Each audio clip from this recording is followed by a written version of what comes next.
Audio Jungle.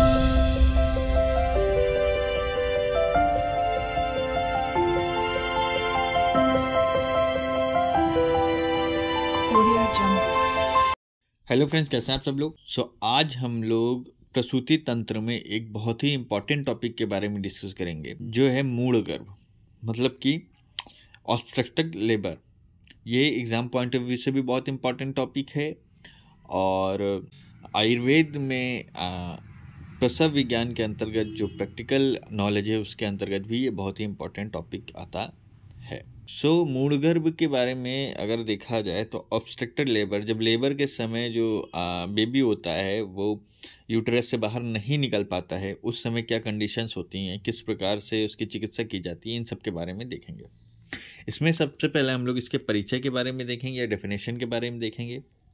फिर इसके बाद इसके निदान किन कारणों से होता है, संप्राप्ति, क्या लक्षण होते हैं, कितने भेद हैं, मूढ़ गर्भ की गतियों का भी वर्णन आचार्यों ने किया है, वो क्या होती हैं, साध्यता असाध्यता क्या होती है और इसकी संपूर्ण चिकित्सा, औषधीय के साथ साथ जो शल्य चिकित्सा है उसके बारे में भी विस्तार से डिस्कस करेंगे। वीडियो को आगे देखने से पहले अगर अभी तक आपने हमारे चैनल को सब्सक्राइब नहीं किया है तो सब्सक्राइब कर लीजिए, जिससे आपको आने वाले वीडियोज़ के नोटिफिकेशन मिलते रहेंगे। आप हमें फेसबुक और इंस्टाग्राम पे भी फॉलो कर सकते हैं। तो चलिए स्टार्ट करते हैं। सबसे पहले परिचय में अगर परिभाषा की बात की जाए, परिभाषा की देखा जाए तो परिभाषा में आचार्य सुश्रुत ने सुश्रुत संहिता निदान स्थान के 8वें अध्याय के चौथे श्लोक में बताया है, जब कभी गर्भ विवृद्ध होकर असम्यक रूप से आने पर अपत्य पथ में आकर भी निकलने में असमर्थ हो एवं अपान वायु की विगुणता से सम्मोहित हो जाता है, तब मूढ़ गर्भ कहा जाता है। तो अगर देखा जाए तो जब कभी विवृद्ध होकर गर्भ जो होता है वो डिस्टर्ब होकर असम्यक रूप से आने पर अपत्य पथ में आकर भी निकलने में असमर्थ हो, ठीक है, जब यूट्राइन कंट्रैक्शन हो रहे हो और फिर भी वो निकलने में असमर्थ हो एवं अपान वायु की विगुणता से सम्मोहित हो, तब मूढ़ गर्भ कहा जाता है। अगर इस मूढ़ गर्भ की जो शास्त्रोक्त परिभाषा देखी जाए, इन शब्दों को अगर थोड़ा विस्तार से इन शब्दों के बारे में डिस्कस किया जाए तो मूढ़ शब्द मुह धातु से बना है, जिसके अनेकों अर्थों में संज्ञा विहीन, मूर्छित, विपथगामी एवं दिशा विहीन होना भी माना गया है। मूढ़ का जो शाब्दिक अर्थ होता है वो आलसी भी होता है। आचार्य भावमिश्र ने मूढ़ का अर्थ रुग्ध गति किया है, जबकि मधुकोश व्याख्याकार ने व्यासक्त गति या अवरुद्ध या फिर असामान्य गति माना है। मूढ़ गर्भ के विवरण को देखते हुए विपथगामी या मूर्छित, आलसी या गति रहित गर्भ को मूढ़ गर्भ की संज्ञा देना सही समझ में आता है। आचार्य सुश्रुत और आचार्य वाग्भट ने मूढ़ गर्भ की परिभाषा आधुनिक विज्ञान वर्णित अवरुद्ध प्रसव, मतलब कि ऑब्स्ट्रक्टेड लेबर की अधिकांश स्थितियों का समावेश कर लेती है। मतलब कि कई कंडीशंस हैं जो मॉडर्न में ऑब्स्ट्रक्टेड लेबर टॉपिक है उससे मैच करती हैं। अगर स्पष्टीकरण देखा जाए इसका तो कदाचित जो है, इसके बाद जो दूसरा शब्द होता है विवृद्ध, तो विवृद्ध गर्भ, तो वि उपसर्ग का अर्थ विशिष्टता के लिए ग्रहण करके विवृद्ध से विशिष्ट प्रकार के वृद्ध अर्थात सामान्य से भी अधिक स्थानिक या सर्वदैहिक वृद्ध अर्थ किया जाता। तो इसके अंतर्गत गर्भ के अतिवृद्धि जन्य जैसे अतिभार या सर्वदैहिक अतिवृद्धि या स्थानिक अतिवृद्धि, जलोदर, जलशीर्ष, अर्बुद आदि से प्रसव अवरोध को समाभूत कर सकते हैं। विवृद्ध मतलब कि जो गर्भ की नॉर्मल कंडीशन है उससे वृद्धि हो जाए, ठीक। तो वृद्धि किस प्रकार से हो सकती है गर्भ की, या तो अतिभार हो जाए, या तो सर्वदैहिक अतिवृद्धि हो जाए, या किसी पर्टिकुलर ऑर्गन की अतिवृद्धि हो जाए, या जलोदर हो जाए, जलशीर्ष हो जाए, तो ऐसे में प्रसव का अवरोध हो सकता है। असम्यक का अगर देखा जाए, असम्यक रूप से, तो असम्यक अर्थात असामान्य रूप से प्रसव के लिए अवतरित हुआ गर्भ। तो अनेक प्रकार के अवतरित गर्भ वर्णन के अंतर्गत सभी विकृत आसनों एवं उदयों का समावेश हो जाता है। अब अगर अपत्य पथ की बात की जाए तो अपत्य पथ में अनुप्राप्त हो, मतलब कि अपत्य पथ में आकर भी निकलने में असमर्थ हो, तो इस पर महर्षि वाग्भट ने अपत्य पथ की विकृति का असम्यक शब्द से उल्लेख किया है। महर्षि सुश्रुत ने अपत्य पथ की विकृति का निश्चित उल्लेख तो नहीं किया है, परंतु अपत्य पथ में आकर न निकल पाने के लिए पथ का विकृत होना अवश्यंभावी है। अगर अपत्य पथ में आकर भी निकलने में असमर्थ की बात देखी जाए तो इसके अंतर्गत प्रसव में बाधक अपत्य पथ में सभी विकारों का उल्लेख हो जाता है या समावेश हो जाता है। अब यहाँ पे अगर अपान वायु का बात की जाए, अपान वायु की विगुणता से सम्मोहित गर्भ, ठीक है, तो सामान्यतः सम्मोहित गर्भ से सभी व्याख्याकारों ने मूर्छित गर्भ का अर्थ लिया है, परंतु यहाँ यह तथ्य अवलोकनीय है कि विगुणता मात्र शरीर स्थित अपान वायु की है, जिसका गर्भ की संज्ञा से कोई संबंध नहीं है। गर्भ का संज्ञा नाशन या मोहन करना गर्भ शरीर स्थित प्राण वायु का कार्य है, जिसकी विगुणता का कोई भी वर्णन नहीं मिलता। अपान वायु का कार्य गर्भाशय को उत्तेजित एवं संकुचित करके गर्भ को बाहर निकालना है, अतः इसकी विगुणता होने पर गर्भाशय पेशी संकोच सामान्य न होने से गर्भ की गति का सम्मोहन हो सकता है, जिससे प्रसवोन्मुख गर्भ गति के अवरोध होने से आगे नहीं बढ़ पाएगा। अर्थात यह विकार गर्भाशय क्रिया विकार जन्य प्रसव अवरोध का घोतक माना जाता है। सो ये हो गया परिभाषा के जो अंदर यूज हुए टर्म्स हैं इनके बारे में डिस्कशन। अब इसके बाद अगर आचार्य वाग्भट्ट जी के द्वारा दी हुई डेफिनेशन दी जाए तो वह गर्भ जब कभी असम्यक अपत्य पथ में अनेक प्रकार से आकर विगुण वायु से पीड़ित एवं मोहित हो जाता है, तब वह मूल गर्भ कहा जाता है। सो यहाँ भी हमने जो वर्ड्स यूज हुए हैं इनके बारे में डिस्कस किया है, और जो अष्टांग संग्रह से जो ये डेफिनेशन ली गई है, ये अष्टांग संग्रह शारीरिक स्थान के 4थे अध्याय के 29वें श्लोक से ली गई है।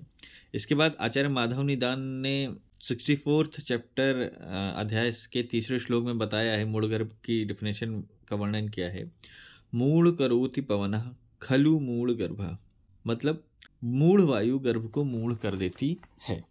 तो ये उल्लेख माधव निदान में हुआ है। आचार्य योग रत्नाकर ने भी स्त्री रोग चिकित्सा के अंतर्गत इसका वर्णन किया है, और आचार्य भाव प्रकाश ने भी भाव प्रकाश चिकित्सा स्थान में 70वें अध्याय के 113वें श्लोक में इसका वर्णन किया है। सो ये हो गई इसकी डेफिनेशन। फिर इसके बाद देखते हैं निदान, ठीक है, मतलब कॉजेस, इटियोलॉजी ऑफ मूल गर्भ। तो इसमें सबसे पहले आता है मैथुन, यान, वाहन, अध्वगमन, प्रस्खलन, प्रपतन, प्रपीड़न, धावन, अभिघात, विषम, शयन आसन, उपवास, वेगाभिघात, अतिरूक्ष, कटु एवं तिक्त भोजन, शोक, क्षार का अतिसेवन, अतिसार, वमन विरेचन, प्रंख खोलना, अजीर्ण, गर्भशातक औषधियों के प्रयोग से गर्भ अपने बंधनों से मुक्त हो जाता है, जैसे व्रंद से मुक्त फल। उपमा भी दी है यहाँ पे। सो आचार्य सुश्रुत जी ने सुश्रुत संहिता निदान स्थान के 8वें अध्याय के 3रे श्लोक में निदानों के बारे में बताया है। अगर आचार्य हारित जी की बात की जाए तो महर्षि हारित के अनुसार जैसे माता के द्वारा विरुद्ध आहार का सेवन, गर्भ की व्यथा अथवा अत्यधिक शूल, ठीक, तो अत्यधिक शूल होने से गर्भ जो होता है वो पीड़ा को प्राप्त करता है, अथवा वह गर्भ तिर्यक होकर भग द्वार को छोड़ता है, मतलब योनि मार्ग से बाहर आने का प्रयत्न करता है। फिर इसके बाद शिर शूल या फिर गर्भ का तिर्यक होकर भग द्वार छोड़ना, इन सब कारणों से भी गर्भ की मृत्यु हो जाती है, और लज्जा के कारण भग के संकोच से वह गर्भ मूल गर्भ हो जाता है, या फिर अन्य और कोई कारण हो तो वह गर्भ जो है वो मृत्यु को भी प्राप्त होता है या मर भी जाता है।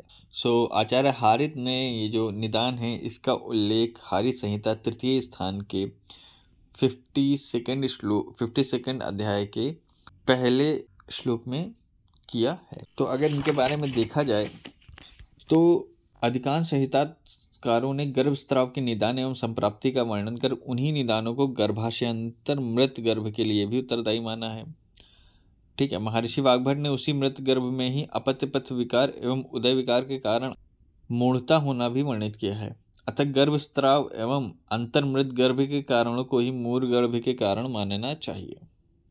सभी आचार्यों ने गर्भ की मूलता का मुख्य कारण अपान वायु की विगुणता ही माना है, ठीक है। तो मुख्य रूप से अगर देखा जाए तो अपान वायु में जब विगुणता होती है उसी से जो गर्भ होता है वो मूल गर्भ हो जाता है। महर्षि सुश्रुत ने अध्याय का नाम ही मूल गर्भ निदान रखकर आगे के गर्भस्राव अंतर्गत वर्णित निदानों का उल्लेख किया है। अतः देखा जाए तो ये जो निदान के उल्लेख अभी हमने किया है, ये जो है, ये गर्भस्राव के अंतर्गत जो निदान है उनसे भी काफ़ी ज़्यादा मैच करते हैं। सो ये हो गया निदान के बारे में। अब फिर इसके बाद देखते हैं। अगर इन सब के बारे में देखा जाए तो गर्भस्राव, अंतर्मृत परिभाषा एवं निदान अंतर्गत वर्णित संपूर्ण जो टॉपिक है तथा अंतर्मृत गर्भ के लक्षण एवं मूल गर्भ की असाध्यता के लक्षणों को एक साथ अगर देखा जाए तो मूल गर्भ के जो अवरुद्ध प्रसव के जो निम्न कॉजेज हैं वो सामने आते हैं। जैसे गर्भाशय पेशी के कार्य में विकृति। तो गर्भाशय पेशी के कार्य में विकृति का मतलब क्या हो जाता है? जैसे abnormality in function of uterine musculature, ठीक है, यूट्रीन में जो मसल हैं उनका संकोच नहीं हो पाता, उसके कारण गर्भ की विकृति। तो गर्भ की विकृति में देखा जाए तो एबनॉर्मलिटी ऑफ पैसेंजर्स। और तीसरा अगर देखा जाए तो अपत्य पथ का वैगुण, मतलब कि एबनॉर्मलिटी ऑफ पैसेज, ठीक है।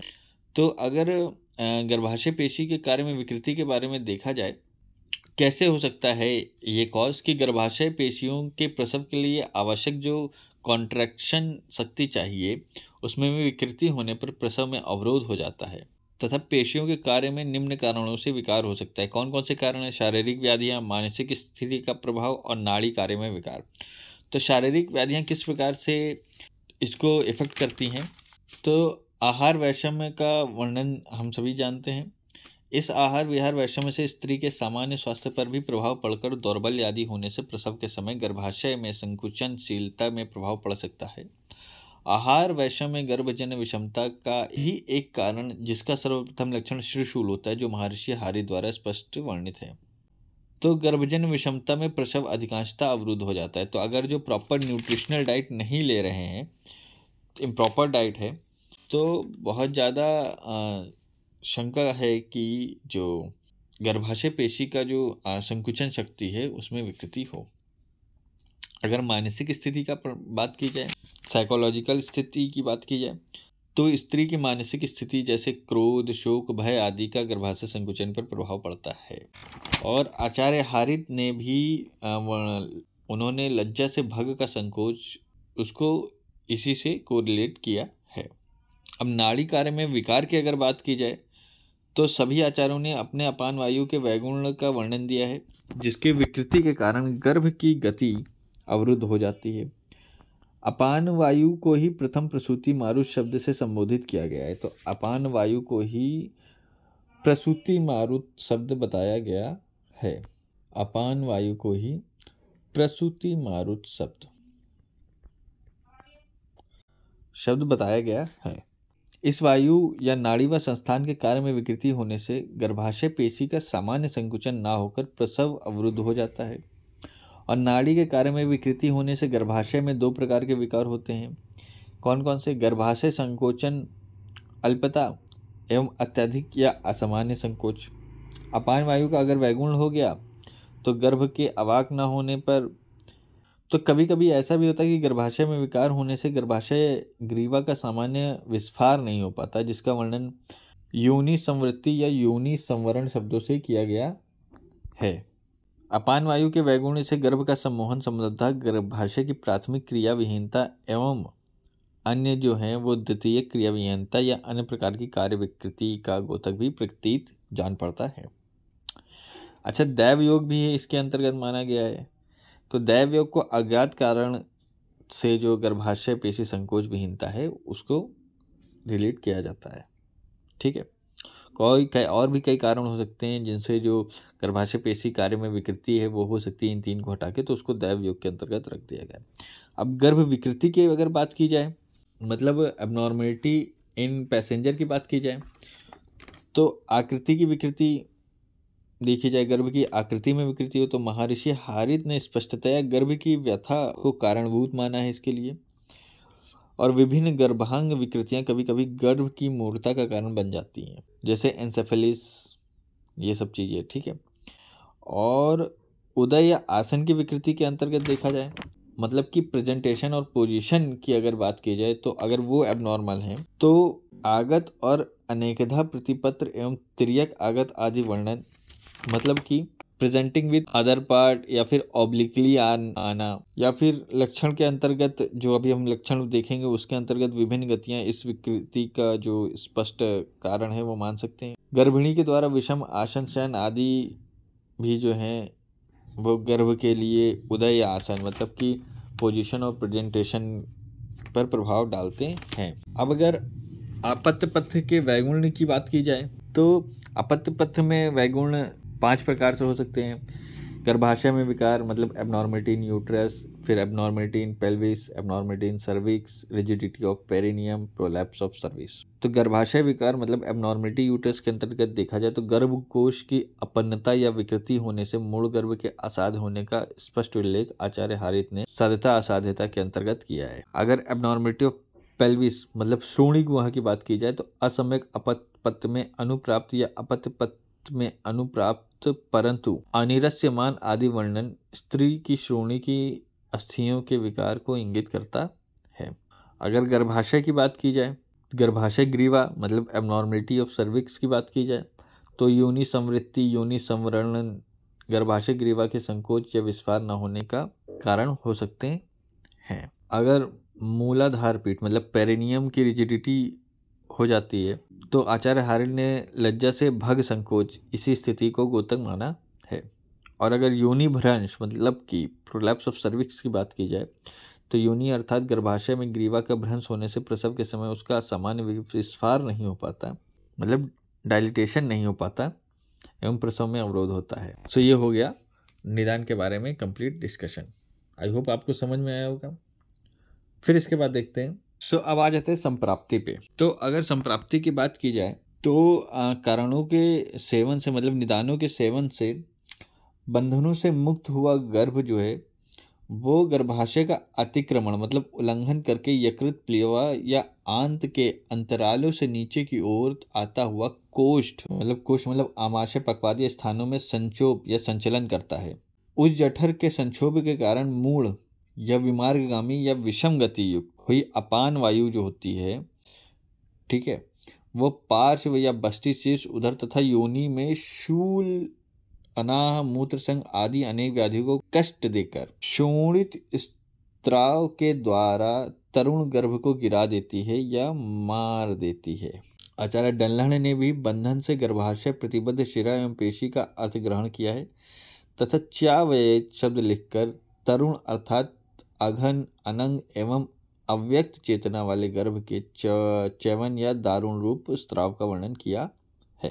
तब अगर विमर्श की बात की जाए इसके तो नाड़ी बंधनों से मुक्त जो गर्भ होता है वो अपने अंगों से अत्यधिक विक्षेप उत्पन्न करता है मतलब इरिटेशन उत्पन्न करता है और गर्भाशय को अत्यधिक संक्षुभित या उत्तेजित करता है मतलब कि हाइपर मोबिलिटी जो होता है वो प्रोड्यूस करता है जिससे उत्पन्न गर्भाशय के संकोच के कारण यकृत प्लीहा एवं आंत्र के विवर से नीचे आता हुआ गर्भ कोष्ठ का संक्षोभ या उत्तेजना उत्पन्न करता है। उस संक्षोभ के कारण विगुणित या मूढ़ अपान वायु पार्श्वबस्ती शूल लक्षणों के साथ तरुण गर्भ को रक्तस्राव के साथ च्युत करती है अर्थात अपने स्थान से गर्भाशय को बाहर निकाल देती है और वह गर्भ मूढ़ या अवरुद्ध गति होने पर मूढ़ गर्भ कहलाता है। इसी को शॉर्ट फॉर्म में अगर फ्लो चार्ट में देखा जाए तो निदानों का सेवन होता है, उससे जो गर्भ अपने बंधनों से मुक्त हो जाता है वह गर्भ जो है गर्भाशय का अतिक्रमण करता है, फिर गर्भ यकृत प्लीहा और आंत के विवर्णों अवस्त्रन समान हो जाता है, कोष्ठ संक्षोभ करता है, फिर अपान वायु को विगुण होती है जिससे पार्श्व बस्ती उदर योनि में शूल अनाह मल मूत्र अवरोध के साथ तरुण गर्भ को शोणित रक्त के साथ च्यवन या मृत्यु हो जाती। ये हो गई संप्राप्ति। फिर इसके बाद देखते हैं सामान्य लक्षण। तो बहुत ही छोटा सा श्लोक है, शूलम च योनि जठरादिषु मूत्र संगम। माधव निदान में 64वें अध्याय के 3 श्लोक में इसका वर्णन है। भाव प्रकाश जी ने भाव प्रकाश संहिता के 70वें अध्याय के 113वें श्लोक में इसका वर्णन किया है और आचार्य योग रत्नाकर जी ने स्त्री रोग चिकित्सा के अंतर्गत इस श्लोक को बताया है। शूलम च योनि जठरादिषु मूत्र संगम। आचार्य सुश्रुत और अष्टांग संग्रहकार जी ने मूल गर्भ के संग तथा गतियों का वर्णन दिया है एवं संप्राप्ति के अंतर्गत पार्श्व आदि में जो शूल या मूत्र संगादि दिया है। माधव निदान, भाव प्रकाश तथा आचार्य योग रत्नाकर जी ने संक्षेप में लिखा है कि मूढ़ मतलब विषम गति और वायु अपान गण को मूढ़ कर योनि में एवं उदर आदि में शूल तथा मूत्र संघ को उत्पन्न करती है। तो योनि एवं उदर आदि में शूल और मूत्र संघ इसके जो हैं वो सामान्य लक्षण माने गए हैं। अब मूल गर्भ के अगर विशिष्ट लक्षणों की बात की जाए तो विशिष्ट लक्षण में पहले तो देखा जाएगा भेद और फिर उसके बाद भेदानुसार लक्षण का वर्णन होगा। तो देखते हैं भेद की बात अगर की जाए मूल गर्भ में तो आचार्य सुश्रुत और उनके अनुयायी आचार्य माधव कार, आचार्य योगनाथाकर एवं आचार्य भाव प्रकाश, इन सभी ने उदय और आसन के आधार पर मूल गर्भ के 4 भेद और 8 गतियों का उल्लेख किया है। तो 4 भेद कौन से हैं? इस सुश्रुत संहिता निदान स्थान का श्लोक है, 8वें अध्याय का है। तत् सह कीला प्रतिखुरो बीजकः परिघ इति, मतलब कि पहला है कील, दूसरा भेद प्रतिखुर, तीसरा बीजक और चौथा परिध माना गया। अगर आचार्य हारित की बात की जाए तो उन्होंने दोष प्रधान्य के आधार पर मूल गर्भ के लक्षणों का उल्लेख किया है। तो दोषों के अनुसार देखा जाए तो दोषों के अनुसार आचार्य हारित जी ने 7 प्रकार के जो भेद हैं वो बताए हैं। पहला है वातज, दूसरा पित्तज, तीसरा कफज, चौथा द्वंद्वज में वात पित्तज, वात कफज, पित्त कफज और फिर लास्ट में सन्निपातज मूल गर्भ का वर्णन किया। से हो गए भेद। फिर इसके बाद देखते हैं भेद अनुसार लक्षण। तो सबसे पहले कील। तो कील का जो श्लोक दिया है ये सुश्रुत संहिता निदान स्थान के 8वें अध्याय का 4था श्लोक है, 5वां श्लोक है। क्या है कि तत्र ऊर्ध्व बाहु शिरा पादो योनि मुखम निरुणद्धि कील ईव सा कीला, मतलब कि जो गर्भ बाहु शिर पैरों के ऊपर की ओर करके योनि मुख को कील के भांति अवरुद्ध करता है वह कील है। आचार्य माधव निदान में, भाव प्रकाश में और योग रत्नाकर में भी पुस्तकों में जो वर्णन होता है वो भी यही वर्णन होता है और उन्होंने कील को संकीलक बताया है। फिर इसके बाद अगर प्रतिकूल की बात की जाए तो निह श्रत हस्तपाद शिरा काय संगी प्रतिखुरा, मतलब कि हाथ पैर एवं सिर से निकलता हुआ परंतु शरीर से रुका हुआ गर्भ प्रतिखुर कहलाता है। मतलब कि in this the fetus gets obstructed by body presenting with head, hand and feet all together। Madhav निदान की बात की जाए तो उन लोगों ने केवल हाथ तथा पैर दिखाई देने का ही वर्णन किया है, परंतु मधुकोश व्याख्याकार ने सुश्रुत सदृशी सिर का भी निर्गमन माना है तथा स्पष्ट ये भी बताया है कि कील में सभी ऊपर होकर पृष्ठभाग से अवरुद्ध होता है।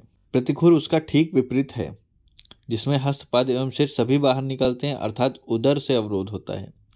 भोज ने लिखा है कि योनिमुख से जो गर्भ नीचे से, पार्श्व से अथवा संकुचित होकर निकलता है वह प्रतिखुर है और सभी आचार्यों ने खुर शब्द से हाथ पैर का सामर्थ्य होने का वर्णन दिया है।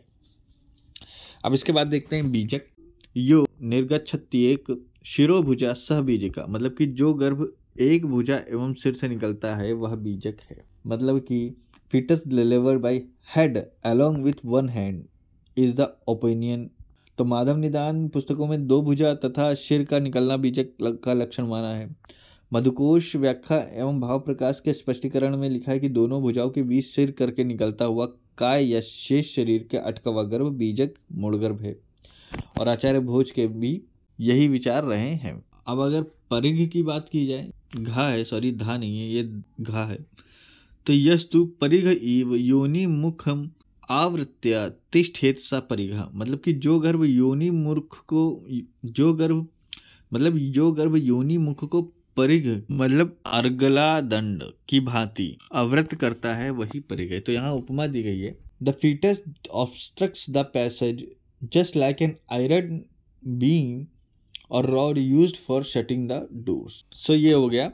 अच्छा, माधवकार आदि आचार्यों ने भी सुश्रुत के ही मत का पालन किया है और आचार्य भोज ने भी यही बताया है। सो ये हो गया भेद अनुसार लक्षण। फिर इसके बाद देखते हैं दोषज मूल गर्भ के लक्षण। तो दोषज में अगर वातज मूल गर्भ है तो उसमें बस्ती शूल मतलब pain in region of urinary bladder, योनि द्वार का अवरोध मतलब ऑब्स्ट्रक्शन इन वेजाइनल पैसेज, जठर गर्जन मतलब gurgling sound in the abdomen, आदमान, फ्लैटुलेंस, तोद मतलब पेन, अंग भंग, ब्रेकिंग टाइप जो बॉडी एक होता है वो, और उसके बाद भी इंसोम्निया। एक और है निद्रानाश, मतलब इंसोम्निया का वर्णन वातज मूलगर्भ के अंतर्गत किया गया है। पित्तज की बात की जाए तो शूल मतलब कि पेन इन एब्डोमेन, त्रिदोषज ज्वर मतलब फीवर कॉज बाई ऑल दोषा, त्रिदोषज ज्वर जिसे कहते हैं, तृष्णा, थर्स्ट, भ्रम, गिडीनेस, मूत्रकृच, डायसूरिया एंड शिरोवेदना मतलब हेडेक का वर्णन पित्तज मूलगर्भ के अंतर्गत किया गया है। कफज की बात की जाए तो आलस्य, तांद्रा, ड्राउजीनेस, निद्रा, स्लीपनेस, जड़ता, टिलनेस, आदमान, फ्लैटुलेंस, कंप, ट्रेमर्स आते हैं, कास, कफ होता है, और मुख वायरस मतलब कि टेस्टलेस ऑफ माउथ कफज मूलगर्भ में होता है। द्वंद्वज की बात की जाए तो दो दोषों के लक्षण से उत्पन्न जो होता है वो इसमें वात पित्तज, वात कफज और कफ पित्तज आते हैं। और सन्निपातज की बात की जाए तो तीनों दोषों का लक्षण उत्पन्न होते हैं। तो लक्षणों के आधार पर ऐसा प्रतीत होता है कि वातिक, पैतिक एवं श्लेष्मिक मूलगर्भ के लक्षण गर्भ में मूर्ता होने के बाद क्रमशः तत्कालिक अथवा प्रारंभिक जलभाव आदि के लक्षणों से युक्त विलंबित एवं कीटोन की उपस्थिति या अति विलंबित स्थिति के गोतक हैं। सो ये हो गया मूलगर्भ के दोषानुसार लक्षण। फिर इसके बाद देखते हैं मूलगर्भ के संग। तो आचार्य वाग्भट जी ने अष्टांग संग्रह शारीर स्थान के चौथे अध्याय के 34वें श्लोक में बताया है कि मूलगर्भ में 3 प्रकार के संग होते हैं। तो चिकित्सा सौकार्य की दृष्टि से आचार्यों ने 3 प्रकार के संग मतलब गर्भ का माता की श्रोणी गुहा में अवग्रहण इसका वर्णन किया है। तो उन्होंने पहला बताया सिर से या सिर के वैगुण्य से, फिर अंश से या अंश के वैगुण्य से, और तीसरा जघन से या जघन के वैगुण्य से, जो क्रमशः असामान्य या विकृत शीर्ष, अनुप्रस्थ तथा स्फिक आसन के गोतक हैं। मतलब कि जो सिर से होता है यह वर्टेक्स पोजीशन और प्रेजेंटेशन का इंडिकेशन देता है। जो अंश से होता है मतलब जो शोल्डर से होता है वो ट्रांसवर्स प्रेजेंटेशन पोजीशन का इंडिकेशन देता है, और जो थाई मतलब ब्रीच प्रेजेंटेशन होता है वो ब्रीच पोजीशन या प्रेजेंटेशन को इंडिकेट करता है। सो ये हो गया मूलगर्भ के संग जो अष्टांग संग्रहकार ने वर्णन दिया है। फिर इसके बाद देखते हैं मूलगर्भ की गतियाँ। तो मूलगर्भ की गतियों की बात की जाए कि मूलगर्भ वायु विकार जन्य व्याधि है, अतः विगुण वायु के द्वारा पीड़न और उसकी विचित्र गतियों के कारण मूलगर्भ की गतियाँ अनेक होती हैं। तो अष्टांग संग्रहकार की बात की जाए तो उनके अनुसार ऊर्ध्व, त्रियक एवं न्युब्ज गति का वर्णन किया है उन्होंने। तो ये अष्टांग संग्रहकार के द्वारा 3 गतियाँ हैं, और आचार्य सुश्रुत ने 8 प्रकार की गतियों का वर्णन किया है।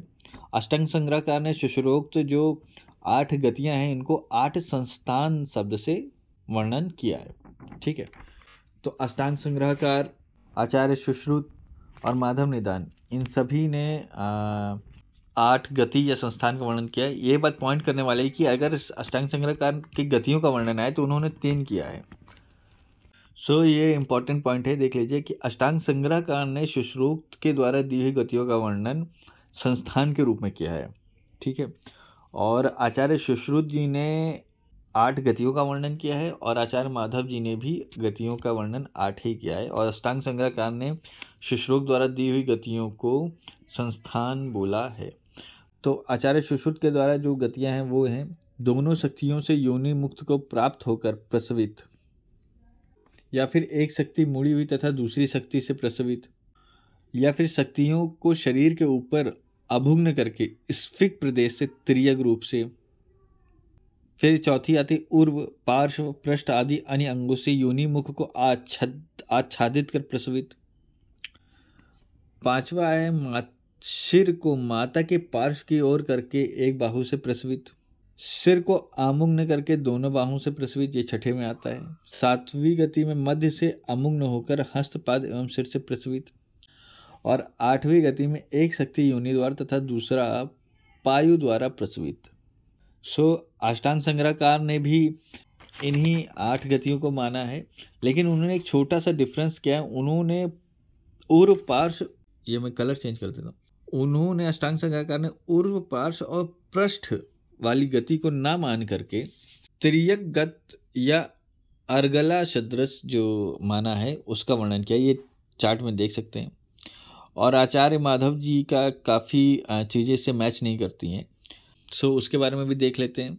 आचार्य माधव जी ने माधव निदान में मूल गर्भ की गतियों का वर्णन किया। उन्होंने शिर से, जठर से, फिर कुब्ज देह से, फिर एक भुजा से, फिर दोनों भुजा से, फिर तिर्यक गति होकर, फिर अवांग मुख होकर, पार्श्व अपवृंत गति होकर इसका वर्णन किया है। सो ये हो गया मूल गर्भ की गतियाँ या संस्थान। फिर इसके बाद देखते हैं असाध्य मूल गर्भ के लक्षण। तो असाध्य मूल गर्भ के लक्षण का वर्णन आचार्य सुश्रुत जी ने सुश्रुत संहिता सूत्र स्थान के 33वें अध्याय के 13वें श्लोक में किया है। फिर निदान स्थान के 8वें अध्याय के 8वें एवं 13वें श्लोक में किया है। और काश्यप संहिता खिल स्थान में इसका वर्णन 10वें अध्याय के 168वें श्लोक में आया है और 174वें श्लोक में किया गया है। अष्टांग हृदय शारीर स्थान के 2 अध्याय में इसका वर्णन हुआ है। क्या है असाध्य मूल गर्भ के लक्षण, उसके बारे में देखते हैं। तो पहला है गर्भ कोश परासंग अर्थात गर्भाशय का अत्यधिक निरोध या गर्भ का स्वास्थान से परास्थान जाकर संग। फिर इसके बाद मक्कल, योनि संकोच या योनि संवृत्ति, आक्षेपक, काश, श्वास, भ्रम, अंत की 2 गतियां, जो अभी गतियों का वर्णन कर रहे थे, ठीक है। तो सुश्रुत जी ने जो गतियां बताई थी उनकी, उसमें अंत की 2 गतियां। आक्षेपक होता है टेटनस, फिर विपरीत इंद्रियार्थ, फिर सिर को बार बार धुनने वाली, जिसके अंग शीतल हो गए हों। लज्जा विरहित, जिस स्त्री की नीली नीली शिराएं उभर गई हों। पूतिगंधी मुख वाली स्त्री, शूल युक्त स्त्री, जिसे सदा निद्रा आती हो ऐसी स्त्री। अग्नि को मयूर ग्रीवा सदृश देखने वाली, जिसके पैर एवं मुख में शोफ हो। जो मूल गर्भ स्त्री रक्तवर्ण के वस्त्र मालाएं पहनती हो एवं अनुलेपन करती हो, सोते समय मुस्कुराती हो और शमशान की ओर जाती हो, ऐसी स्त्री में गर्भ को मूल गर्भ अगर है तो उसे असाध्य समझना चाहिए। अब आचार्यों के अनुसार क्या क्या लक्षण होते हैं वो देखते हैं। तो आचार्य सुश्रुत ने बताया गर्भकोश परासंग, मक्कल, योनि संवृत्ति, आक्षेपस, काश, श्वास, भ्रम, ये लक्षण बताए हैं। फिर उन्होंने 7वें 8वीं गति के बारे में भी उन्होंने बताया है। मतलब हाथ पैर एवं सिर से एक साथ प्रसवित तथा एक पैर योनि में और दूसरा पायु में, यह 7वीं और 8वीं गति का वर्णन किया है। ऐसे मूल गर्भ को उन्होंने आच्छाद बताया है, ठीक है। विपरीत इंद्रियार्थ अथा ज्ञान इंद्रियों द्वारा अपने कार्य में वैषम्य, यथा रूपादि ग्रहण में भ्रम, आक्षेपक, वात विकार, योनि भ्रंश, संवरण, मक्कल, श्वास, काश एवं भ्रम से पीड़ित स्त्री का परित्याग करना चाहिए, ऐसा बताया है। जो स्त्री अपने सिर को बार बार धुनती या कूटती हो, ये भी आचार्य सुश्रुत ने बताया है। जिसके अंग शीतल हो गए हों, लज्जा विरहित हो गई हो, जिस स्त्री में नीली नीली शिराएं उभर आई हों, सो ये आचार्य सुश्रुत ने बताया। उन्होंने ये नहीं बताया कि ये मूल गर्भ के असाध्य लक्षण है, लेकिन इस पर जो टीकाकार हैं डल्हन, आचार्य डल्हन, इन्होंने असाध्य मूल गर्भ के लक्षण होने का स्पष्ट निर्देश दिया है। अष्टांग संग्रहकार की बात की है तो उन्होंने विपरीत इंद्रियार्थ, आक्षेप, योनि भ्रंश, योनि संवरण, मक्कल, श्वास आदि, भ्रम आदि से पीड़ित शीतांग वाली, मतलब जिसके अंग शीतल हो गए हों, पूतिगंध युक्त उद्गार वाली स्त्री को मूल गर्भ के असाध्य लक्षण के अंतर्गत माना है। अष्टांग संग्रहकार जी की बात की जाए तो उन्होंने योनि संवरण, योनि भ्रंश, मक्कल, श्वास काश से पीड़ित, पूतोद्गार युक्त स्त्री, शीत गात्रा स्त्री का परित्याग कर देना चाहिए, ऐसा बताया। महर्षि काश्यप जी की बात की जाए तो उन्होंने भी मूल गर्भ के अरिष्ट लक्षणों का वर्णन करते हुए लिखा है कि जिस मूल गर्भ वाली स्त्री के मुख से पूतिगंध आती हो, जिसे शूल उत्पन्न हो जाए तथा सदा नींद आती रहती है, वह जीवित नहीं रहती। जो मूल गर्भ स्त्री अग्नि को मयूर ग्रीवा सदृश देखती है, जिसके हाथ पैर सूजे हुए हैं, वह जीवित नहीं रहती।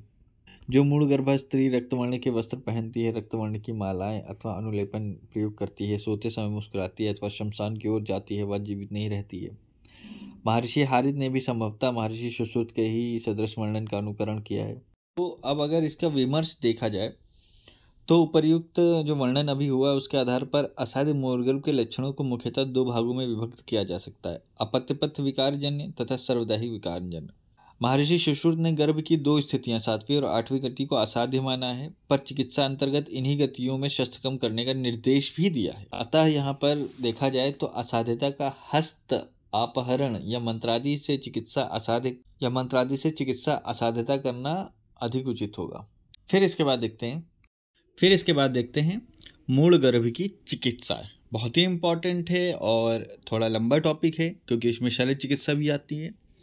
सो चलिए देखते हैं। तो सबसे पहले मूल गर्भ की चिकित्सा में मूल गर्भ की चिकित्सा करने वाले जो चिकित्सक हैं या चिकित्सिका है उसके गुण के बारे में जानते हैं। तो महर्षि चरक और सुश्रुत तथा वाग्भट ने प्रसव कराने के लिए बहुप्रसूता आदि स्त्रियों की विशेषताएं तो लिखी हैं जो कि हम लोग देख चुके हैं। टीकाकार इंदु ने अनेक प्रसव कराने से अनुभूत स्त्री को मूल गर्भ के प्रसव कराने का निर्देश दिया है। मतलब कि उन्होंने कहा है कि ऐसे चिकित्सक या चिकित्सिका जिन्होंने पहले कई प्रसव कराए हैं, जो वेल एक्सपीरियंस्ड हैं, उनको मूल गर्भ की प्रसव के लिए क्वालिफाइड माना है। अन्यत्र महर्षि आचार्य सुश्रुत एवं अष्टांग हृदयकार ने अनल्पमति अर्थात विद्वान वैद्य को ही इस अवस्था में चिकित्सा करने का निर्देश दिया है। महर्षि चरक एवं अष्टांग संग्रहकार ने दृष्टकर्मा शल्यहर्ता एवं शल्योद्ग्रहण कराने का निर्देश दिया है। योग रत्नाकर एवं आचार्य भाव प्रकाश ने मूल गर्भ की शस्त्रक्रिया करने योग्य स्त्री की विशेषता को वर्णित करते हुए लिखा है कि जिस स्त्री वैद्य ने संकट काल में भी बहुत सी स्त्रियों का प्रसव कराया हो, जिसे इस कार्य में अच्छी प्रकार से यश प्राप्त हो, उसे इस क्रिया को करना चाहिए। वह स्त्री वैद्य शास्त्र एवं शास्त्र को जानने वाली हो, विद्वान, हल्के हाथ से काम करने वाली तथा निर्भय होनी चाहिए। सी हो गया मूल गर्भ की चिकित्सिका या चिकित्सक के गुण। क्योंकि जो नॉर्मल डिलीवरी होती है उसमें अगर किसी प्रकार का कॉम्प्लिकेशन आता है, ठीक है, उस कॉम्प्लिकेशन के अंतर्गत ये मूल गर्भ की उत्पत्ति हो सकती है, मूल गर्भ व्याधि हो सकती है। तो उसी के लिए कॉम्प्लिकेशन को हैंडल करने के लिए एक वेल एक्सपीरियंस्ड चिकित्सक या चिकित्सिका की आवश्यकता पड़ती है। इसी वजह से ऐसा बताया गया है। अब फिर देखते हैं मूल गर्भ का सामान्य चिकित्सा सिद्धांत। तो मूल गर्भ में जरायु पातन हेतु वर्णित सामान्य कर्म करना चाहिए, ठीक है। उसके बारे में हम लोग डिस्कस कर चुके हैं, अगर और जिसका लिंक मैं डिस्क्रिप्शन में आपको दे दूंगा। ऐसा कुछ आचार्य कहते हैं। अन्य आचार्यों का मत है कि अथर्ववेद में वर्णित मंत्र आदि कर्म करने चाहिए। अथर्ववेद में मंत्रों का वर्णन है, उनका मंत्र आदि कर्म उनका प्रयोग करना चाहिए। अन्य आचार्यों के कुछ और मत हैं। उनका मत है कि प्रत्यक्ष कर्म देखे हुए शल्य विशेषज्ञों द्वारा शल्य का आहरण करना चाहिए। आचार्य महर्षि वाग्भट आहरण योग शल्यों को उदाहरण में गर्भ शल्य को ही कहा है। चरक का भी यही मत है। महर्षि हारित ने बताया है कि यदि निराहार होने के कारण गर्भाशय में गर्भ की मृत्यु हो जाए, स्त्री का मर्दन या अभ्यंग करके गर्भ को प्रयत्नपूर्वक निकालना चाहिए। महर्षि चरक ने गर्भाशयांतर मृत गर्भ के समान चिकित्सा कही है। और महर्षि सुश्रुत ने मूल गर्भ को बस्ती साध्य व्याधियों के अंतर्गत एवं आहरण योग व्याधि के अंतर्गत इसका वर्णन किया है। सभी आचार्यों ने अपप्रसूता या अकाल प्रसूता में स्नेह का प्रयोग को निषेध किया है। अष्टांग हृदय के टीकाकार हिमाद्री ने अप्रसूता से अयथावत प्रसूता अर्थ किया है। अयथावत से विकृत अर्थ करने पर मूल गर्भ में स्नेह का निषेध हो जाता है। सो ये हो गया चिकित्सा सिद्धांत। अब फिर इसके बाद देखते हैं जीवित मूल गर्भ की प्रसव विधि, ठीक है। तो जीवित मूल गर्भ की चिकित्सा में औषधि एवं मंत्र चिकित्सा का उल्लेख आया है, जिसका वर्णन आचार्य सुश्रुत ने सुश्रुत संहिता चिकित्सा स्थान के 15वें अध्याय में किया है और अष्टांग हृदय ने शारीर स्थान के 2 अध्याय में इसका वर्णन किया है। तो क्या है चिकित्सा? चिकित्सा में बताया गया है कि जीवित मूल गर्भ में सूतिका के गर्भ को निकालने का प्रयत्न करना चाहिए। औषधि प्रयोग और इस कर्म के लिए औषधि प्रयोग करना चाहिए। गर्भ के निर्हरण में असमर्थ होने पर च्यवन मंत्र को सुनना चाहिए। इसके अतिरिक्त आपरा पातन के लिए निर्दिष्ट औषधियों का प्रयोग करना चाहिए। अष्टांग हृदयकार जी ने औषधि चिकित्सा का वर्णन करते हुए लिखा है कि उस स्त्री को सुकोष्ण जल से सिक्त गुड़, किण्व एवं लवण को पीसकर योनि में लेप करें तथा उसका मतलब योनि का बार बार पूरण करना चाहिए। कल्क किए हुए शालमली के निर्यास तथा अतसी की पिच्छा को घृत के साथ मिलाकर योनि के अंदर एवं बाहर बार बार पूरण करें। जरायु पातन के अंतर्गत जो भी विधि है उसका प्रयोग करके मूल गर्भ का पातन हो जाता है, ऐसा भी बताया है। इसके बाद लांगली मूल को उष्ण जल के साथ पीसकर स्त्री की नाभि में लेप करने से भी शीघ्र प्रसव हो जाता है। बला मूल, सूर्यकांति एवं सोमवल्ली को कज्जल मतलब कंजी के साथ पीसकर लेप करना चाहिए। भीरू, भूनिम्ब, वर्ताकी एवं पिप्लियक की मूल, यवानी, अग्र तथा वचा को उष्ण जल से पीसकर नाभि के अधोभाग में लेप करने से भी प्रसव हो जाता है। फिर इसके बाद आसुरी, हिंगू एवं सैंधव लवण को कंजी में घोलकर पान करना चाहिए। अन्य आचार्यों ने बताया है कि लांगली मूल, देवदाली मूल, तुम्बिका, कोशातकी आदि सभी का लेप प्रयुक्त करने से स्त्री सुखपूर्वक प्रसव करती है। आचार्य योग रत्नाकर की बात की जाए तो उन्होंने 3 योगों का प्रयोग मातृगर्भ, मृतगर्भ एवं मूल गर्भ के प्रसवार्थ निर्दिष्ट किया है। उसमें पहली तो आसुरी, हिंगू, सैंधव नमक को कंजी में घोलकर पिलाने से गर्भाशय में मरा हुआ गर्भ शीघ्र ही बाहर आ जाता है, पहला। दूसरा है घोड़ी के मल को कांजी में घोलकर वस्त्र से छानकर उसमें सैंधव, उग्रा, आसुरी तथा तैल में तिल तैल का उल्लेख है, मिलाकर पान करने से विषम रूप से आए हुए मूल गर्भ का प्रसव हो जाता है। पारुषक शिफा अथवा स्थिरा की मूल के कल्क का नाभि, बस्ती एवं भाग आदि अंगों में लेपन करने से भी मूल गर्भ का अपकर्षण करने वाला हो जाता है। महर्षि काश्यप ने वर्णबंध के अंतर्गत मातंगी विद्या को कृच्छ पर्वा को सुनाने से शीघ्र प्रसव होने का उल्लेख किया है, जिसका वर्णन उन्होंने कल्प स्थान के 6ठे अध्याय में किया है। सो ये हो गई मूल गर्भ की चिकित्सा। अब फिर इसके बाद देखते हैं दोषज मूल गर्भ की चिकित्सा दोषानुसार क्या होती है। तो अगर दोषज मूल गर्भ की चिकित्सा की बात की जाए तो वातिक मूल गर्भ की चिकित्सा के अंतर्गत मर्दन मतलब रबिंग, अभ्यंग, मसाज, अल्प स्वेदन, स्लाइट सिडुएशन, अल्प स्वेदन तथा पंचकोल की यवागु का पान कराने का उल्लेख आया है। अगर पित्तज मूल गर्भ की चिकित्सा की बात की जाए तो शीतान के साथ शीतल जल का पान तथा विभिन्न शाक आदि व्यंजन एवं जस्टिक का दूध के साथ पीने को देना चाहिए। कफज मूल गर्भ की चिकित्सा में त्रिकटु, त्रिफला, कुष्ठ, रौद्र, वत्सक तथा धातकी के पुष्प को गुड़ के साथ क्वाथ बनाकर पीने को देना चाहिए। इसी के साथ अगर मूल गर्भ में रक्त एवं पित्तज विकार होते हैं तो रक्त एवं पित्त के विकार में मूर्वा, चिंचा, वास्तुकर्णी, मंजिष्ठ, रौद्र, नीलिका, करकंदू के मूल तथा सौराष्ट्री का गुड़ के साथ क्वाथ बनाकर दें और इससे कोष्ठ की शुद्धि हो जाती है। अगर मृत मूल गर्भ की चिकित्सा में विलंब या उपेक्षा करते हैं, नेग्लिजेंस करते हैं, तो उसके परिणाम क्या क्या हो सकते हैं उसके बारे में भी बात करते हैं। तो पंडित या विद्वान वैद्य को मृत गर्भ की क्षण भर भी उपेक्षा नहीं करनी चाहिए, अर्थात तत्काल ही चिकित्सा प्रारंभ कर देनी चाहिए, क्योंकि वह मृत गर्भ शीघ्र ही माता को श्वासावरोध से मरते हुए पशु की तरह मार देता है। अष्टांग संग्रहकार ने भी लिखा है कि गर्भशल्य की क्षण भर भी उपेक्षा नहीं करनी चाहिए, क्योंकि वह श्वासावरोध करके माता को शीघ्र ही मार देता है। अष्टांग हृदयकार का भी यही मत है कि मृत गर्भ की क्षण भर भी उपेक्षा नहीं करनी चाहिए, क्योंकि इससे जीवन का अस्त हो सकता है या अंत हो सकता है। महर्षि हारित ने आशुकारी व्याधि अर्थात शीघ्र ही चिकित्सा करने की व्याधि कहकर इसका वर्णन किया है। आचार्य भाव प्रकाश एवं आचार्य योग रत्नाकर ने लिखा है कि मृत गर्भ की क्षण भर भी उपेक्षा नहीं करनी चाहिए, क्योंकि वह स्त्री को उसी प्रकार मार देता है जिस प्रकार अत्यधिक अन्न खा लेने से पशु। ये कुछ हैं कारण, ये कुछ पॉइंट्स हैं कि अगर विलंब या उपेक्षा की जाए मृत मूल गर्भ की चिकित्सा में तो क्या हो सकता है।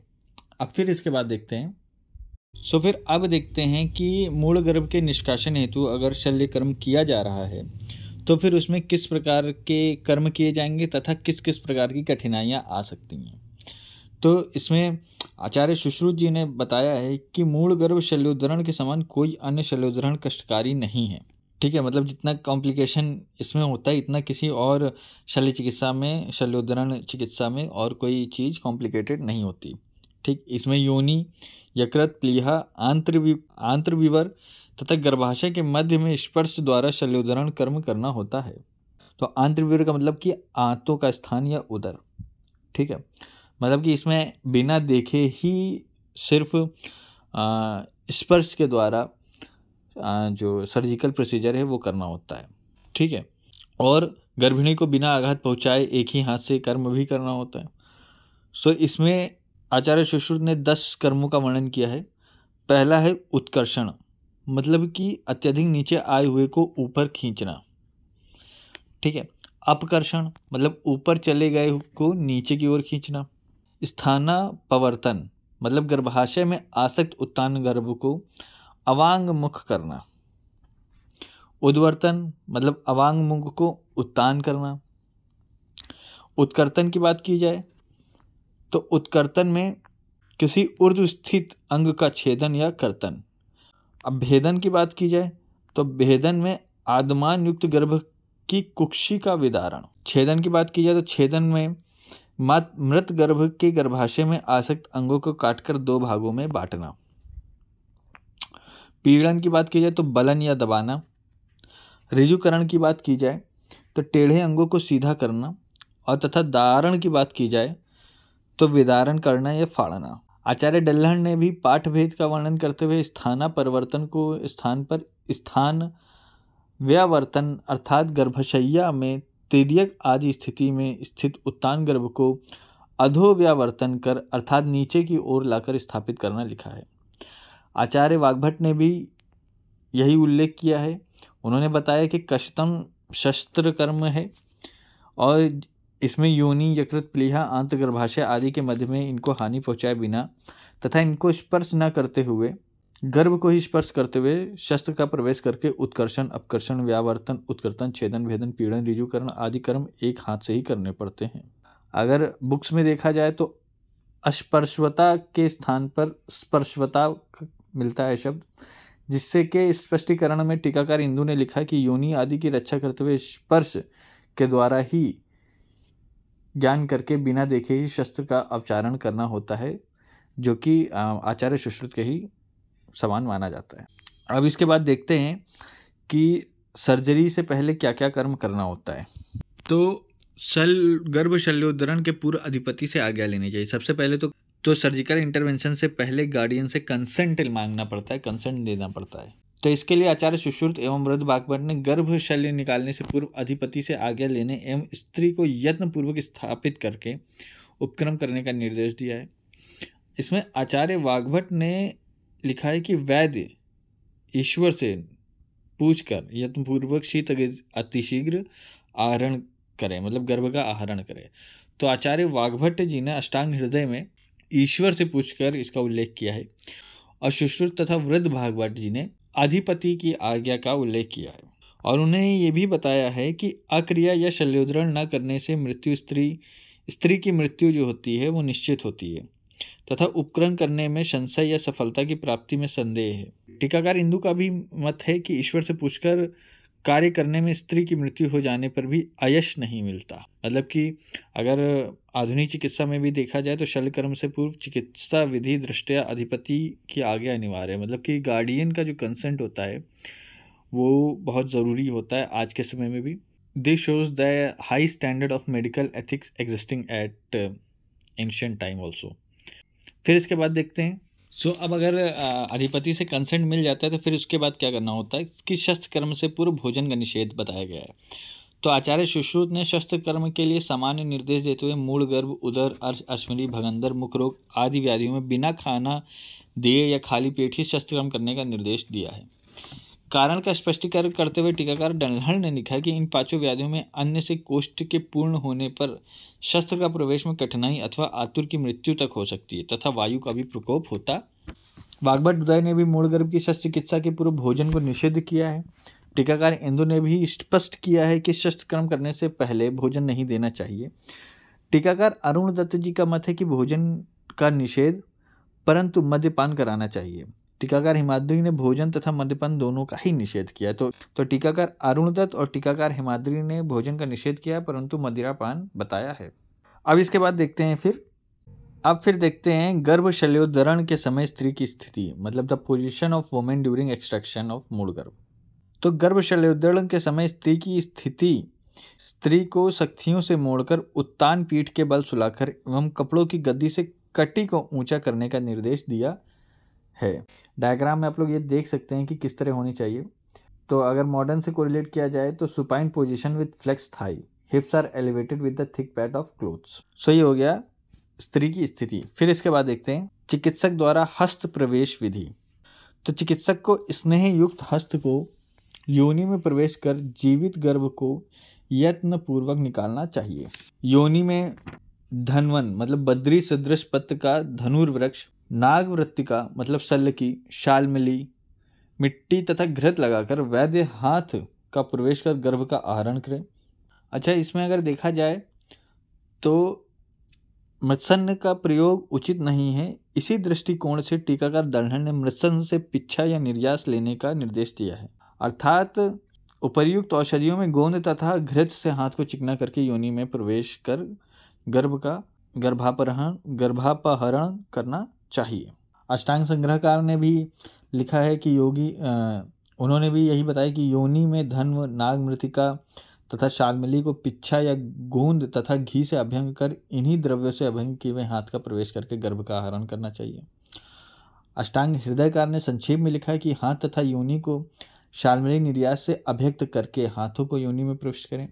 आचार्य हारित ने नाभि बिल के समान गोल कुंडलिका बनाकर उसके ऊपर जानु फैलाकर बैठी हुई स्त्री में मूल गर्भ निकालने का निर्देश दिया।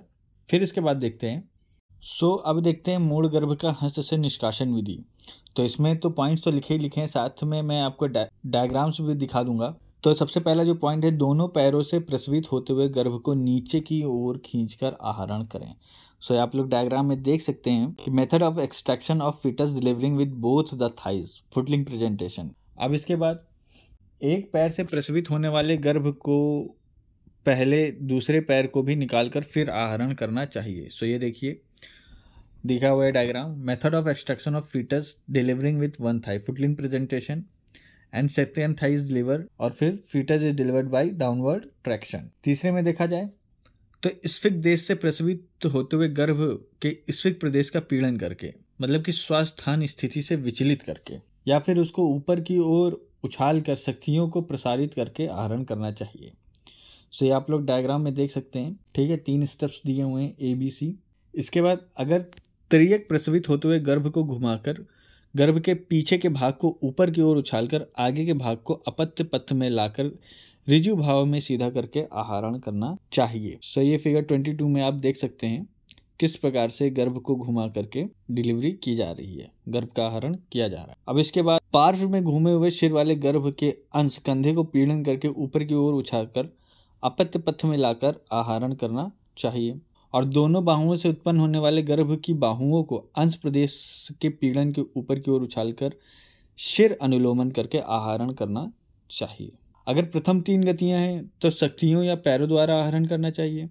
चौथी, पांचवी, छठी गति में शिरोष द्वारा आहरण करना चाहिए, सिर के द्वारा। अच्छा, और जो अंतिम की 2 गतियां हैं तो ये असाध्य हैं, अर्थात आहरण से प्रसव नहीं हो सकता तथा उनमें शस्त्र का प्रयोग बताया गया है। तो गर्भ के विषम स्थिति में स्थित विभिन्न अंगों में आंचन मतलब फैलाना या खींचना, उत्पीड़न, संपीड़न, निक्षेप मतलब नीचे की ओर धकेलना, उच्छेप ऊपर की ओर उछालना आदि के द्वारा अनुलोमन करके मतलब अपत्य पथ में उचित अंग को लाकर सीधा करके हाथ के द्वारा आहरण करना चाहिए।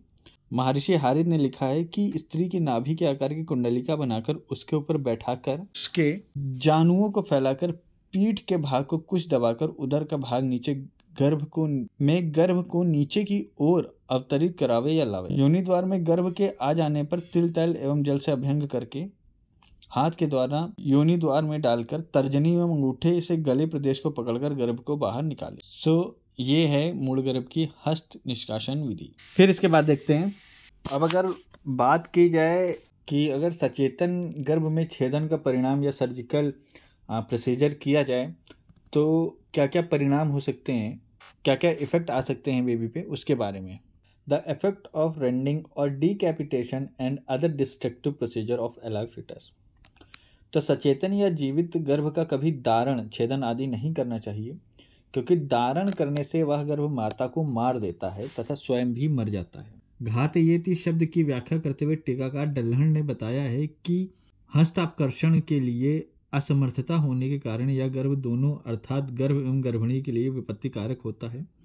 आचार्य सुश्रुत ने इस वर्णन के पश्चात ही लिखा है कि असह्य विकार या व्याधि हो जाने पर गर्भ का पातन श्रेष्ठकर होता है। गर्भिणी का विपर्यास न करके अर्थात उसकी स्थिति को और गंभीर न करते हुए चिकित्सक के लिए उपलब्ध काल का उल्लंघन नहीं करना चाहिए। इस वर्णन का अप्रत्यक्ष रूप से यह भी अर्थ निकल सकते हैं हम लोग कि यदि स्त्री की स्थिति गंभीर हो रही है तथा मूल गर्भ का प्रसव आदि मंत्रादि या हस्तापकर्षण से नहीं हो रहा है तो स्त्री के जीवन की रक्षा के लिए किसी भी प्रकार से गर्भ का पात करा देना अर्थात उसे बाहर निकालना ही श्रेष्ठकर है, चाहे वह जीवित गर्भ ही क्यों ना हो। अर्थात आततायिक अवस्था में जीवित गर्भ का भी धारण कर सकते हैं। अष्टांग संग्रहकार ने भी लिखा है कि चेतना युक्त गर्भ को विधारण करने से वह अपने अंगों को विषम रूप से फेंकता है। टीकाकार हिंदू का मत है कि गर्भ स्वयं के साथ ही श्वासावरोध करके माता को भी मार देता है। अष्टांग हृदयकार ने भी लिखा है कि जीवित गर्भ का छेदन नहीं करना चाहिए क्योंकि छेदन करने से वह माता को भी अपने साथ ही मार डालता है।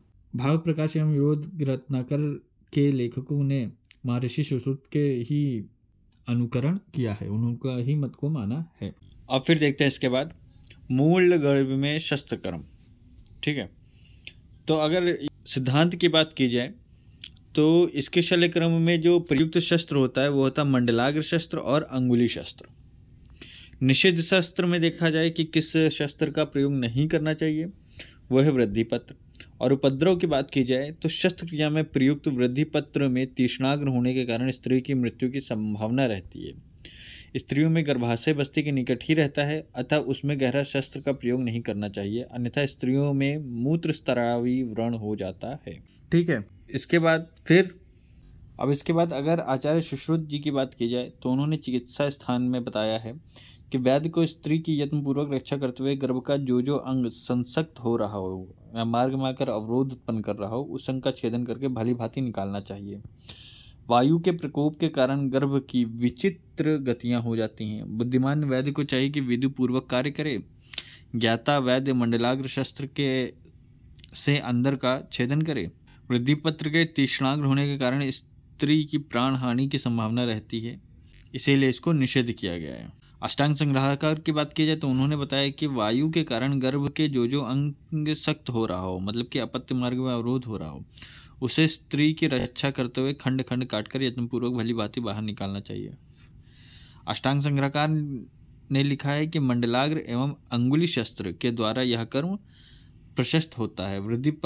वृद्धिपत्र को तीक्ष्णाग्र होने के कारण योनि में प्रवेश नहीं करना चाहिए। वायु के कारण जो अंग सख्त हो रहे हों उसे पूर्वक स्त्री की रक्षा करते हुए खंड खंड काटकर भली भांति आहरण करना चाहिए। अनिल की विगूढ़ता के कारण गर्भ की अनेकों विचित्र गतियां होती है, अतः बुद्धिमान वेद को अवस्था अनुसार कर्म करना चाहिए। अब अगर विधि की बात की जाए तो सर्वप्रथम सिर का विदारण करके कपाल अस्थियों का आहरण करना चाहिए। सो ये डायग्राम आप देख सकते हैं। फिर शंकु यंत्र के द्वारा उर, कक्षा, चिबुक एवं तालू को पकड़कर आहरण करना चाहिए या बाहर निकालना चाहिए। सिर का विदारण न होने पर अक्षिकूट अथवा गंड के द्वारा, मतलब शंख प्रदेश के द्वारा विदारण करके अथवा इनको पकड़कर आहरण करना चाहिए। यह भी आप लोग फिगर में देख सकते हैं। यदि गर्भ कंधे से अवरुद्ध हो या अंश से अवरुद्ध हो तो स्कंद देश से बाहु को काटकर आहरण करें और मशक के भांति फूले हुए वातपूर्ण उदर को विदारण करके आंत्रों के निकल जाने से शिथिल हो जाने पर आहरण करें। तो यदि गर्भ उदर मशक की तरफ फूला हो तो उदर का विदारण कर आंतों को निकालकर गर्भ के शिथिल हो जाने पर उसे बाहर निकालना चाहिए। और जंघा का कटी से गर्भ अवरुद्ध हो तो जघन कपालों को काटकर गर्भ को बाहर निकालना चाहिए। अगर संक्षेप में देखा जाए तो जिस अंग से गर्भ अवरोध उत्पन्न कर रहा हो उसे काटकर प्रसव कराना चाहिए। फिर इसके बाद देखते हैं मूल गर्भ के शल्योद्धारण के पश्चात कर्म, मतलब कि पोस्ट ऑपरेटिव केयर। तो इसमें आप्रापातन, उष्ण जल से अवसेचन, फिर शरीर का तैल से अभ्यंग, ठीक है, तैल का मर्दन करें और योनि में स्नेह या पिचू धारण करावे। यह करने से योनि मृदु हो जाती है तथा शूल का भी शमन होता है। अगर औषधियों की बात की जाए, अभ्यंगपान बस्ती भोजन के रूप में बला तेल, शतपाक बला तेल एवं अति बला तेल, गुड़ुचि तेल और नीलोत्पल तेल का प्रयोग करना चाहिए। अगर पथ्य के सेवन की बात करें तो 3, 5 या 7 दिन तक औषधि सेवन, तत्पश्चात प्रातःकाल स्नेहपान एवं शाम को आशा वरिष्ठ पान और 10 दिन तक वाथर औषधियों से सिद्ध दुग्ध और 10 दिन मांस रस का सेवन। इस प्रकार तक एक मास तक उपरोक्त विधि का पालन करना। इसके बाद अगले 4 मास तक स्निग्ध लघु एवं पथ्य, अल्प भोजन, श्वेत बला तेल का अभ्यंग, पिचू बस्ती एवं पान का निर्दिष्ट है।